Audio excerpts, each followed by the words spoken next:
سے ان پرندوں کی یہ جو خوراک ہے یہ چیزیں بھی بند کر دیں تو پھر اس کے بعد ان چڑیوں نے ہمارے گھر کا رخ موڑ لیا کسی اور طرف.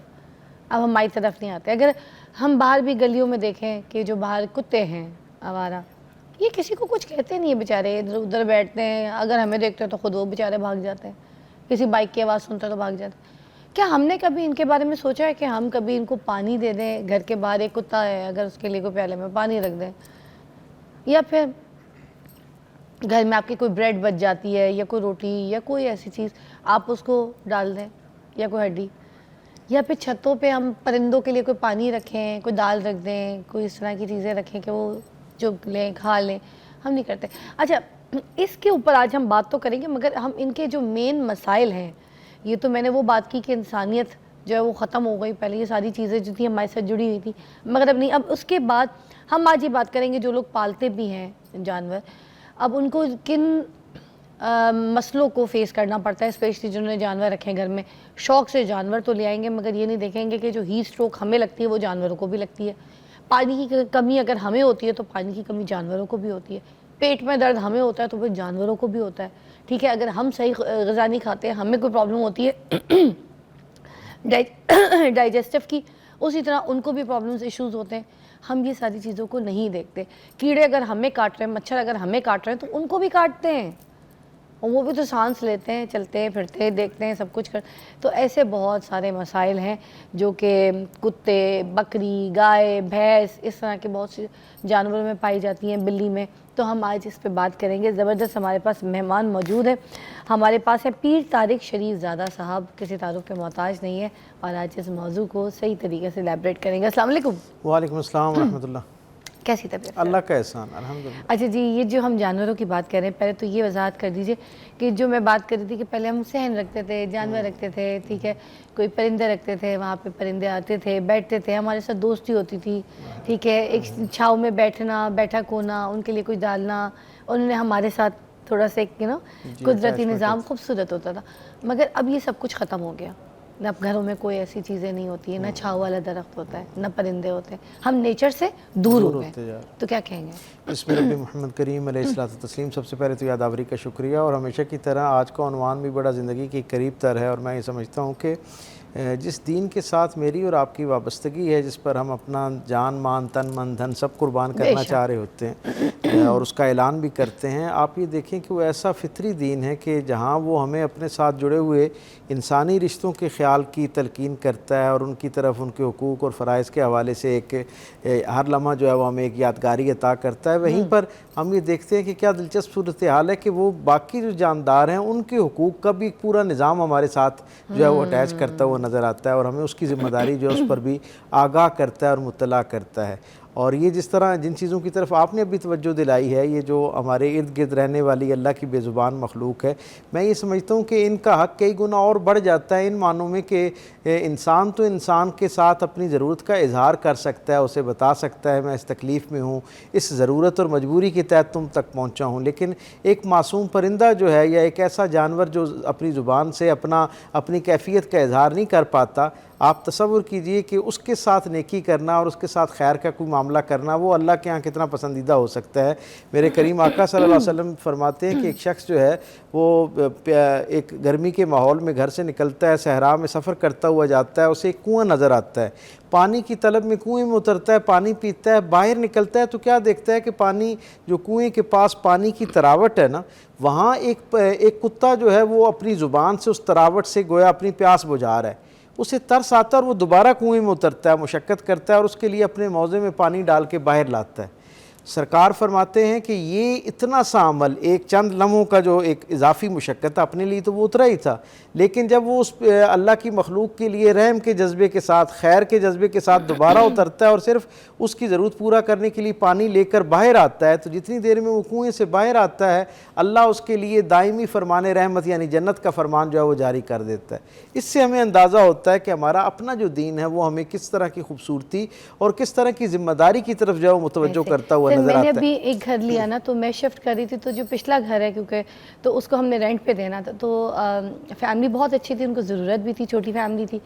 تو ان کی جو بیگم آئی تو ہم نے ان کو جب پورا گھر ور دکھایا, فائنل ہوئی ڈیل سب کچھ, تو میں نے سب سے پہلے بیٹی کے ساتھ جا کے نا تو ان کو دکھایا کہ یہ ہمارا واشنگ ایریا اوپن ایریا ہے نا, تو ادھر یہ پرندہ یہ ہے تو یہ نا اپنے انڈے سیک رہی ہے, تو آپ نے اس کو نہیں یہاں سے ہلانا. میں چاہوں تو اس کو لے کے جا سکتی ہوں, مگر یہ ابھی انڈے سیکھ رہی ہے تو اس کو ہلانا, یہاں سے ڈسٹرب کرنا, اس کا گھونسلہ توڑنا, یہ سب کرنا, تو اس کے لیے بہت آپ کو پتہ ہے بالکل واشنگ مشین کے برابر میں تھی. اس نے تو رونا شروع کر دیا. وہ کہتی ہے آپ بے فکر ہیں, میں جب تک اس کا خیال رکھوں گی, جب تک میں اس گھر میں رہتی ہوں, میں اس کا کوئی گھونسلہ نہیں توڑوں گی, میں کچھ نہیں کروں. دیکھیں آج دنیا جو سویلائز ورلڈ ہے نا, وہ ہمیں ان چیزوں کی طرف توجہ دلاتی ہے, لیکن آپ تصور کیجئے, میں کیونکہ از اول تاخیر حضور کی سیرت کا طالب علم ہوں اور زندگی کی ساری روشنی وہاں سے کشید کرتا ہوں, کریم آقا صلی اللہ علیہ وسلم فتح مکہ کے لیے جا رہے ہیں. آپ تصور کریں کتنا اہم ترین مرحلہ ہے, 13 سال مکے کی مشقت, پھر 8 سال مدینے کی مشقت, اس کے بعد وہ دن آ رہا ہے جس دن حضور مکے میں داخل ہونے جا رہے ہیں. لیکن اللہ صبح جب وادی زیتوا سے اس کی طرف جاتے ہیں نا, تو اصحاب میں سے 3 اصحاب کو دیکھتے ہیں کہ کچھ جو چڑیا ہے وہ بے چین ہو کے اوپر حضور کے سر پہ منڈلا رہی ہے. حضور ایک لمحے کے لیے سارے قافلے کو, 12,000 کا قافلہ ہے, 10,000 حضور کے ساتھ آئے تھے, 2,000 راستے سے مل گئے, 12,000 لوگوں کو حضور روک دیتے ہیں اور 2 اصحاب کی ڈیوٹی لگاتے ہیں کہ یہ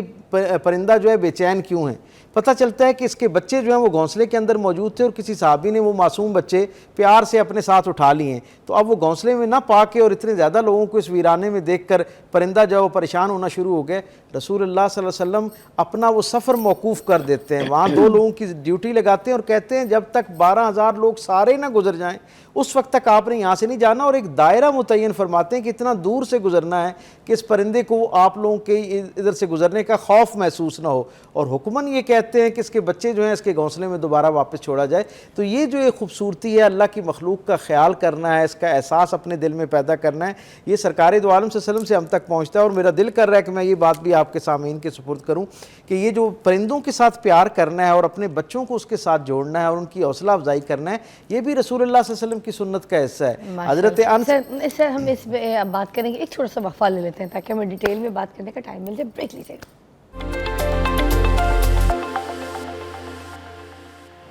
ناظرین, آج میرا پروگرام جو لوگ دیکھ رہے ہیں خاص طور پہ اس چیز کو آج نوٹ کر لیں, یہاں پہ بھی کر لیں, کہیں لکھ کے بھی نوٹ کر لیں کہ آج کے بعد اس پروگرام کو دیکھنے کے بعد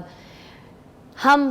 پرندوں کو پانی ڈالیں گے, ہم پرندوں کو دانہ ڈالیں گے, ہم پرندوں کے بھی حقوق پورے کریں گے. اگر آپ کو کوئی جانور بھی دکھ جائے اپنے گھر کے باہر, کوئی کتا بھی دکھ جائے ایسے ہی بیٹھا ہوا گلی محلے کا پھرتا ٹھرتا اور ایسے ہی کہیں, تو آپ اس کو بھی کھانا یا پانی ڈالیں گے. ٹھیک ہے, یہ سارے حقوق ہیں, یہ ہم نے پورے کرنے ہیں. مگر ہم ان سے دور ہو گئے, جبکہ ہمارے گھر میں جب روٹی پکتی ہے نا تو وہ روٹی بچ جاتی ہے, ہر گھر میں موسٹلی روٹی بچ جاتی ہے اور وہ ڈسٹ بن کی گاربیج کی نظر ہو جاتی ہے. کوڑے میں روٹی کو پھینک دیں گے مگر وہ روٹی اٹھا کر کسی گلی محلے کے کتے کو نہیں ڈالیں گے, چھت پہ جا کے کسی پرندے کو نہیں ڈالیں گے. کوئی اپنے ٹیرس یا صحن میں بیٹھ کر تو چوری بنا کے کسی پرندوں کو خوراک دے دیں یار, کوئی پانی رکھ دیں, کوئی دال ابال کے رکھ دیں چھت پہ کہ پرندے کچھ کھا جائیں, کوئی نرم غذا کھا جائیں. یار کچھ تو کریں یار, آپ لوگ تو اس قابل بھی نہیں ہیں. یہ کر کے دیکھیں زندگی بدل جائے گی. وہ جو آپ بات کرتے ہیں نا, پیسہ آ گیا, دولت آ گئی, نام آ گیا, شہرت آ گئی, یہ سب کچھ ایسے آئے گا آپ کے آگے دولے, مگر آپ ان چیزوں کو کر کے دیکھیں. اس کا اب ہم آپ سے پوچھتے ہیں کہ یہ جو اسلامک ہمارے اگر ہم طریقے سے اس کو جانیں کہ اس کا کیا امپیکٹ پڑتا ہے ایک انسان کے اوپر اگر وہ یہ ساری چیزیں کرنا شروع کرتے ہیں. پہلے تو میں آپ کی اجازت سے ایک فکرے میں اس کو مکمل کر دوں. رسول اللہ صلی اللہ علیہ وسلم نے خود بچوں کو ترغیب دلائی پرندوں کو پالنے کے حوالے سے, ان کی حوصلہ افزائی فرمائی. حضرت انس بن مالک حضور کے پاس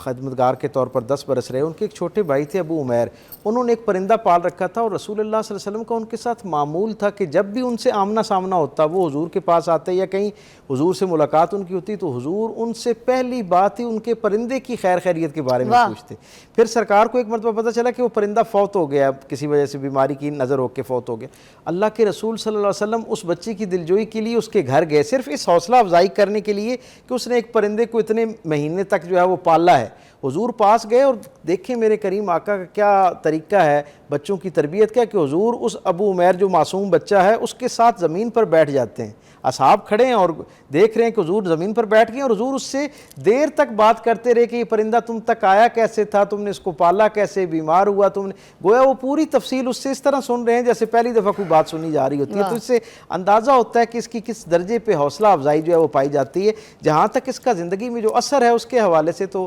اللہ نے ہمیں اشرف المخلوقات بنایا، اور جہاں پر ہمارے جو حرمت اور قربت کے رشتے جو ہم سے وابستہ ہیں، جہاں ان کی ذمہ داریاں حقوق و فرائض کے ذیل میں ہم پر ڈالی ہیں، بالکل اسی طرح ہمیں اس اپنے گرد و پیش یہ جو ہماری جو ایک سلطنت ہے نا، ہر آدمی کی ایک اپنی ایک سلطنت ہے جو جس کی ذمہ داری اور نگرانی اس کو کر دی گئی ہے، سونپ دی گئی ہے، اور اس کے بارے میں اس کو آنسریبل ہونا ہے، جواب دہ ہونا ہے۔ کیا دلچسپ بات ہے، یعنی آپ یہ دیکھیں کہ ہماری جب بچپن کا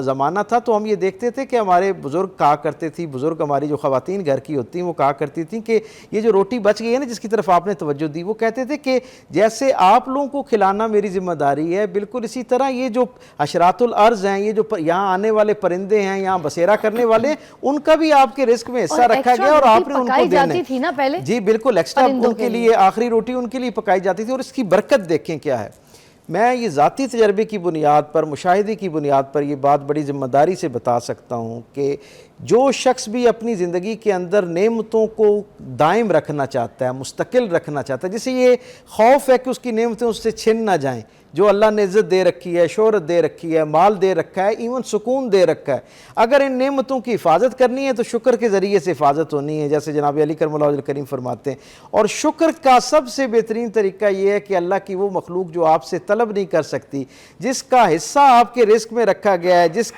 جس کی ذمہ داری آپ کے سر پر ڈالی گئی ہے، لیکن آپ سے وہ اپنا حق طلب نہیں کر سکتا، اپنی مجبوری ظاہر نہیں کر سکتا، اس کے لیے جب آپ خیر کا اہتمام کرتے ہیں تو اللہ کی طرف سے آپ کے لیے جو ہے آپ کی نعمتوں کی حفاظت کا ایک تو اعلان ہونا شروع ہو جاتا ہے، اور دوسرا یہ جو ہم دیکھتے ہیں آج کے زمانے کا سب سے بڑا چیلنج ہے، ہمارے رشتے جنہیں اللہ کے رسول صلی اللہ علیہ وسلم کی وحی میں دلی زبان سے اللہ نے یہ بتایا تھا کہ یہ راحت کا ذریعہ بننے، یہ جو آج ہمارے ہر جتنا قریب کا رشتہ ہے نا اتنی زیادہ ہمیں اس سے تکلیف اور شکوہ ہو رہا ہوتا ہے، قریب کے رشتے سے جتنا زیادہ قریبی رشتہ اب اگر کوئی شخص ان رشتوں سے راحت طلب کرنا چاہتا ہے اور اس راحت کو قائم رکھنا چاہتا ہے، اس کا بہترین فارمولہ یہ ہے کہ وہ اللہ کی یہ جو بے زبان مخلوق ہے ان کے لیے خوراک کا، پانی کا، سائے کا اہتمام کرے۔ اور یہاں ایک بڑی اہم بات، سر نیوز کی بریک ہے، سوری اور ٹائم بھی ختم ہو گیا، تھینک یو سو مچ، جتنی بھی آپ کی باتیں میں کہوں گی موتیوں کی طرح پرو لیں اس کو، سنبھال کے رکھیں۔